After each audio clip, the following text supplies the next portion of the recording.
In financial year 17, we grew at 14.8% year over year, stronger than the 13.8% registered in financial year 16.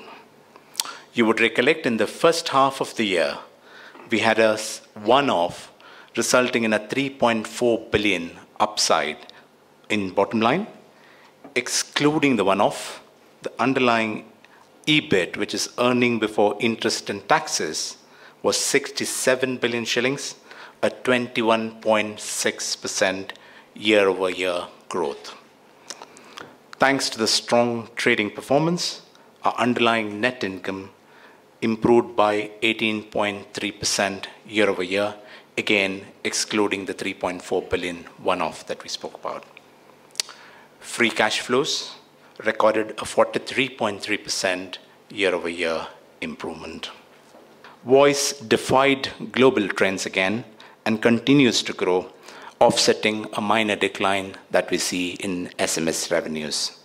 These traditional streams used to be 73% of our revenues 5 years ago and have now come down to 54% thanks to the growth in other revenue streams displayed on the right-hand side of this chart. I would like to draw your attention to the center of the slide. You can see mobile data moved from being 6% of business to now 14% of business. And on the extreme right, you can see M-Pesa continues to grow and is now 27% of business, up from 18% of business 5 years ago. 7.6 percentage points of the 14.8%, that's roughly half of the service revenue growth in this year, was delivered by a strong performance in M-Pesa, which registered a 33% year-over-year growth.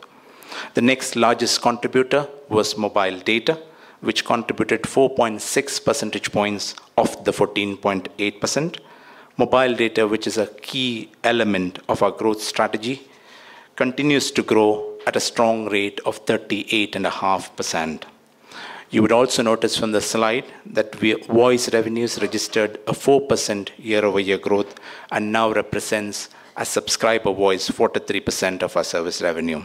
This actually summarizes what we've discussed thus far. A strong financial performance with a 14.8% year-over-year growth in service revenues and a 21.6% improvement in EBIT on an underlying basis.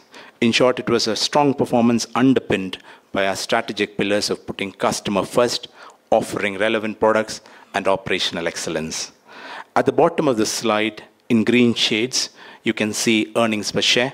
Reported earnings per share would be 1.21 shilling per share against 0.95 shillings per share in FY16. We are pleased to report that the board has recommended a dividend of 0.97 shillings per share, subject to shareholder approvals, which when compared to the normal dividend of 0.76 shillings per share in the previous year, it is a 27.5% improvement year over year.